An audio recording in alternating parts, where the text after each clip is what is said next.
आज ही हमारे सफेद एप्रॉन को कफन बनाकर हमें दफन करने की प्लानिंग में है। तो चलिए जानते हैं कैसे। तो hello guys, my name is Aman Ansari and I am a third year medical student studying in Russia और हमारे चल रहे हैं थर्ड ईयर फर्स्ट सेमेस्टर के एग्जाम्स। तो हमारा आज माइक्रोबायोलॉजी का एग्जाम था। हम बढ़िया खुश होकर हंसी मजाक करके खिलखिलाते हुए पहुंचे एग्जाम देने। कोई टेंशन नहीं, कोई फिक्र नहीं। हमें पूरी उम्मीद थी कि जैसे हमारे सारे एग्जाम्स टॉप के गए हैं वैसे ही ये भी टॉप का ही जाएगा। लेकिन पता नहीं किस की नजर लग गई। यहाँ आकर देखा तो पूरा खुशियों का माहौल मातम में बदला हुआ था। हमने लोगों से पूछा कि भाइयों क्या हुआ, तो वो बोले कि खुद अंदर जाकर देख लेना। लेकिन अंदर जाने से पहले ही हमारे पैरों तले जमीन खिसक गई जब देखा कि माइक्रोबायोलॉजी का एग्जाम लेने one of the top biology faculty of all institutes in state mister Vladimir Semenov बैठे थे। उन्हें देखते ही हमारी रूह हमारी तशरीफ से पास हो गई। ये इंसान जितना देखने में शांत है उतना ही वाइवा में हैवान है। तो उसे आजमाने हम खुद गए और जाते ही इस इंसान ने हमारी सारी उम्मीदों पर पानी फेर दिया। जैसा हमने सोचा था ये उससे ज्यादा स्ट्रक्ट निकला। लेकिन जैसे तैसे करके तुम्हारे भाई ने 1 और 1 11 मिलाए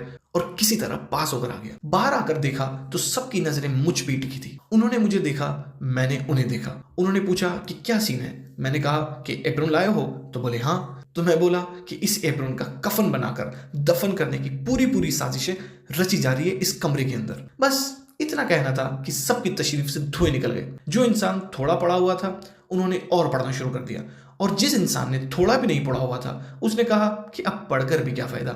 इस पानीपत के पहले युद्ध से हम बाहर आए तो पानीपत के दूसरे युद्ध में बर्फ हमारा बेहद इत्मीनान से इंतजार कर रही थी। हमने सोचा कि वो जंग जीत ली तो ये क्या है, इसे भी जीत लेंगे। यही सोचकर कैप करके सीधे घर आ गए। आकर मामला यहाँ नहीं थमा।